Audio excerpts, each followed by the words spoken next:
আল্লাহ নবী সাল্লাল্লাহু আলাইহি সাল্লাম বলেন, ইন্নী আহতাসিবু আলাল্লাহ সিয়ামু ইয়াউমি আরাফা, ইন্নী আহতাসিবু আলাল্লাহ, যে আমি আরাফার দিনের রোজা সম্পর্কে ধারণা করি যে এই দিনের রোজাটা তার পিছনের এবং সামনের 2 বছরের গুনাহ খাতা আল্লাহ তাআলা এই একদিনের রোজা রাখার বদলতে মাফ করে দিবেন।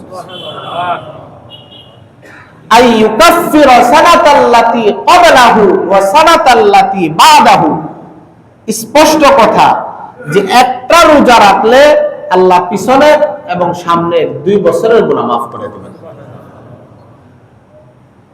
এই ফজিলতের রোজা আমরা প্রত্যেকেই রাখার চেষ্টা করব।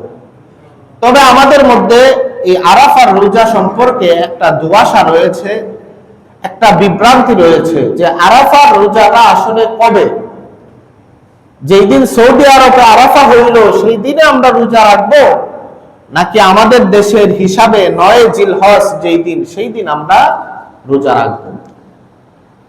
স্পষ্টভাবে এই বিষয়ে ফয়সালা হয়ে গিয়েছে, যেই দেশে যেই দিন 9 জিলহজ সেই দেশের জন্য সেই দিন ইয়াউমে আরাফা। এই বিষয়ে অনেক ব্যাখ্যা বিশ্লেষণ আলাপ করতে গেলে অনেক লম্বা আলোচনা, সেদিকে যাব না। আমরা যদি কাহারও মনে সন্দেহ থাকে তাকে আমি উপদেশ দিব, তাকে আমি বলবো যে ভাই আপনি প্রয়োজনে 2টা রোজা রাখেন। 2টা রোজা রাখলে আপনি বেশি ফজিলত লাভ করবেন, আপনার মনের যে ওয়াসওয়াসা আছে সেটাও দূর হবে, আপনি সওয়াবও বেশি পাবেন, আপনার সব দিকেই লাভ। আর যদি যারা মুরব্বী আছেন রোজা রাখাটা একটু কষ্টসাধ্য, আপনারা ইনশাআল্লাহ বুধবার এই দিনের রোজাটা রাখবেন। এই দিন হলো আমাদের বাংলাদেশে ইয়াউমে আরাফার দিন।